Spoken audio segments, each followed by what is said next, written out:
Bismillah ar-Rahman ar-Rahim. Assalamu alaikum wa rahmatullahi wa barakatuh. How are you, my students? I hope that you're happy and healthy and ready for today's lesson, which is Unit 3, self-reflection. This is the final lesson in Unit 3 where you self-reflect on yourself and your understanding for the lessons throughout this unit. But before we do that, let's open our workbook on page 105 to complete the exercises in the workbook. Page 105, exercise N. Look at the map and read the conversation, then answer the questions. So look at the map at your workbook, page 105. Then we will read the conversation and then we will answer the question. So this is a conversation between Tom, John, and Lewis. Tom, excuse me, how do I get to the park? John, take the number 20 bus. There's a bus stop over there. Get off at the bookstore. The park is on the next block. You can't miss it. Tom, is it far from here? John, no, it's about 15 minutes away. Lewis, no. Take the F line on the subway. Take the F line on the subway and get off the Main Avenue station. Walk down Broadway and take a left after the bank. The park is right across the street. Trust me, I live in that neighborhood. Tom, thanks a lot. Lewis, you're welcome.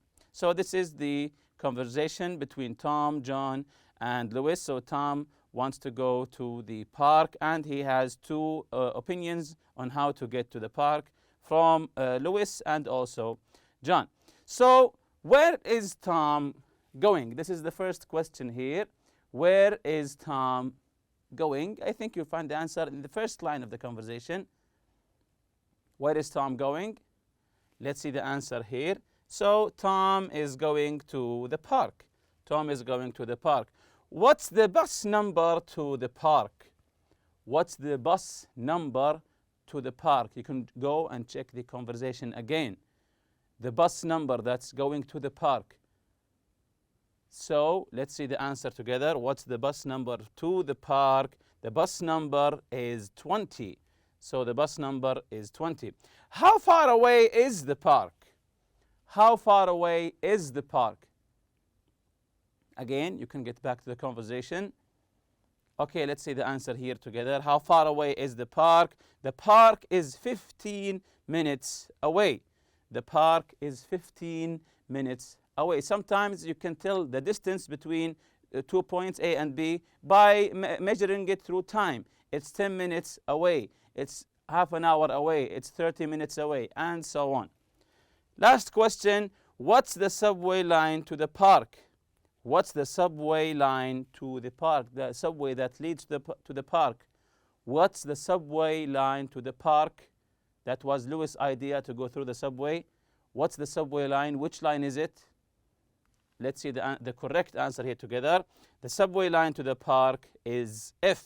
So it's F. The subway line to the park is F. So again, where is Tom going? He's going to the park.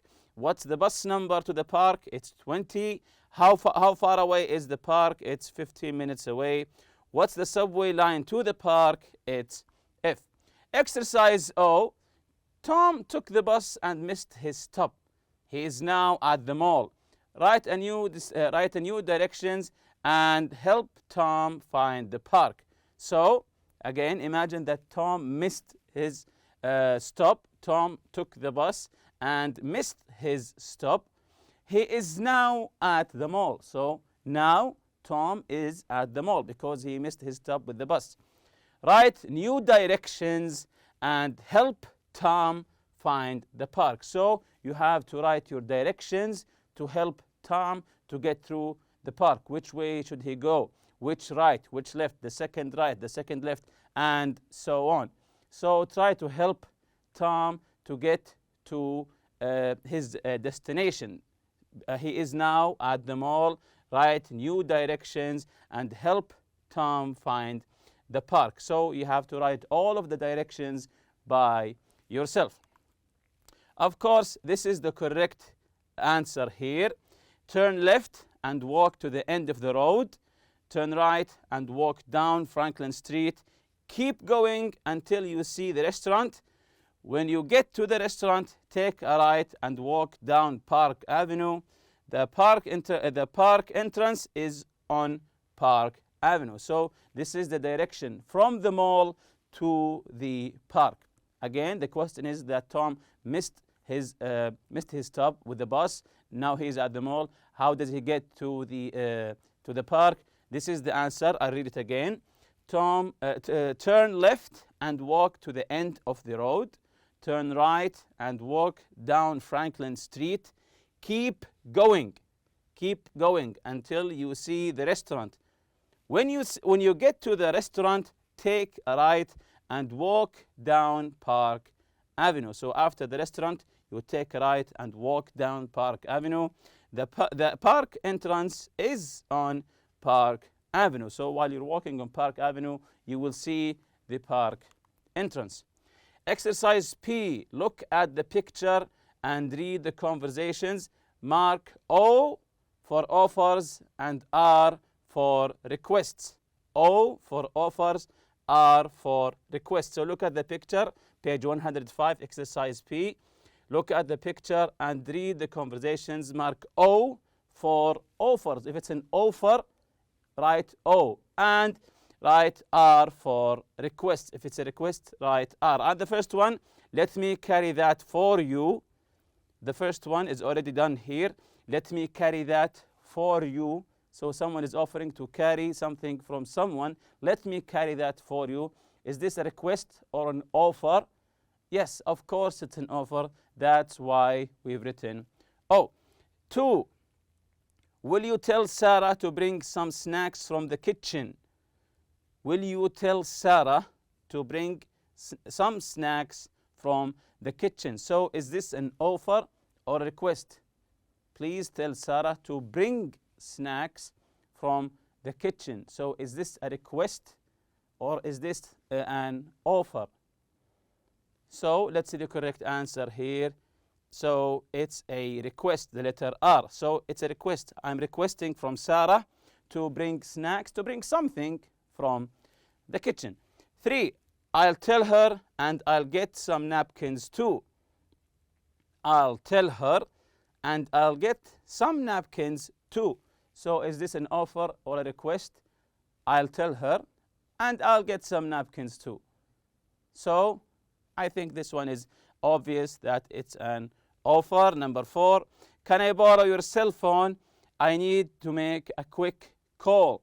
Can I borrow your cell phone? I need to make a quick call. Can I borrow something? So I think this one is obvious. Can I borrow your cell phone? I need to make a quick call. Is this an offer or a request? So let's see the answer here. Of course, it's a request. I'm requesting to get the phone from someone just to make a quick phone call. Exercise Q here. Read each story. Read each story. Write the conversation. So we will be reading a brief story here. Then we'll be writing the conversation. Your younger sister wants a box of cookies from a high shelf in the kitchen. She can't get the box. You offer to get the cookies for her. Your sister accepts your offer. Again, your younger sister wants a box of cookies from a high shelf in the kitchen. She can't get the box, so you offer to get the cookies for her. Then your sister accepts your offer. So try to write a conversation between you and your sister in this situation. So you and your sister. So what do we write here? So let me get that for you. She's trying to reach the top shelf, but she can't. So you say, let me get that for you. And she accepts your offer. So she says, thank you. She says, thank you. Now you get the idea of this exercise. So let's go to number 2 here. Majid and Ahmed are eating dinner in a restaurant. The waiter brings the check. Majid quickly picks up the check. He wants to pay. Ahmed accepts his offer. Again, Majid and Ahmed are eating dinner in a restaurant. The waiter brings the check. Majid quickly picks up the check. Because why? Because he wants to pay. Ahmed accepts his offer. So Ahmed is accepting that Majid offers to pay for the whole meal. So what's the conversation here between Majid and Ahmed? So what would Majid say? And remember, Majid is the one who wants to pay for dinner. So what would he say? So let's see the correct answer here. Majid says, I'll pay the check. I'll pay the check. And what would Ahmed say? So, thank you very much. Thank you very much. That's very generous of you, and so on. So, Majid says, let me pay, or I'll pay the check. Ahmed replies, thank you very much. Number 3, a family is moving into the apartment next door. The father of the family is carrying a heavy box. A friendly neighbor offers to help the father. The father refuses, but thanks him for his offer. Again, a family is moving into the apartment next door. The father of the family is carrying a heavy box. A friendly neighbor offers to help the father, but the father refuses and thanks him for his offer. So, what would the neighbor say, and what would the father say? So, let's see the correct answer here. The neighbor, can I help you with that? So, because of the father is carrying a heavy box, so the neighbor is telling him, can I help you with that? I want to carry some with you. Of course, the father doesn't accept the offer. He refuses, but he thanks him. So, what would he say? Let's see the correct answer here. No, that's all right. Thank you. No, that's all right. Thank you. So, the neighbor is saying, can I help you with that? And the father replies, no, that's all right. I can manage. Thank you. Very good. So, this is exercise Q. Let's jump to the lesson here. Of course, the objective here is to give your feedback and self-reflection. Self-reflection is to find which lesson was hard for you, which lesson was easy, which lesson that you need to develop yourself in. We'll see all of that now. So this is the self-reflection chart here. Things that I liked about Unit 3, you can write them here. What did you like from Unit 3? Maybe the theme, maybe the imagery, some of the picture. Anything that you liked from Unit 3, write it here. Things that I didn't like very much. What are the things that you didn't like in Unit 3? Things that I found easy in Unit 3. What did you find easy in this unit? Maybe the grammar, maybe the four-meaning function, the listen and discuss, some of the vocabulary. Maybe you found the theme, the whole theme is easy to understand, and so on. So, things that I found easy in Unit 3. Things that I found difficult in Unit 3. Again, what did you find easy? And what did you find difficult in this unit? Of course, maybe you're facing some difficulties in some lessons, maybe the grammar, the four-meaning function, maybe the listening, you didn't listen quite well, maybe the subject was too hard for you to listen, you need to listen again and develop yourself in the listening matter, and so on. So this is the use of this chart to know what's easy and what's difficult for you. This is the checklist here. This is the checklist. I can do this very well. I can do this quite well. I need to study and practice more. So these are the lessons of this unit. I can do this very well. It's easy for you. I can do this quite well, not that much, quite well, a little bit. And or is it I need to study more and practice more? Maybe it's difficult and you need to develop yourself. You need more practice in this lesson. Talk about my dream home and feelings. To talk about your dream home and feelings. Is it easy? Is it hard for you? Is it you can do this quite well to talk about your dream home. Describe things that I'm looking for. So if you want to describe things that you are looking for in a house, is it easy for you or is it hard for you? Or you can do this quite well. Use adjectives in the correct order. If you remember using adjectives in the correct order here, opinion, size or shape, age, color, nationality, and material. So, do you find it easy or difficult to use adjectives in the correct order that you should use them in? Again, this is the order here. Opinion, size or shape, age, color, nationality, and material. For example, I have 2 large brown sofas. 2 large, this is size or shape. Brown, this is color. As you can see here, the size or shape comes before the color. I have 2 large brown sofas. So this is the order of adjectives. The use of to and enough. If you remember this lesson, to and enough. To can be placed before adjectives and adverbs. She can't reach the shelf. She's too short. Too short.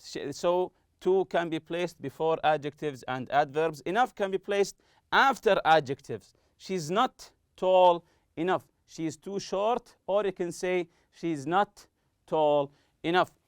Enough can be placed after the adjectives. Enough can be placed before nouns. They should buy their own home.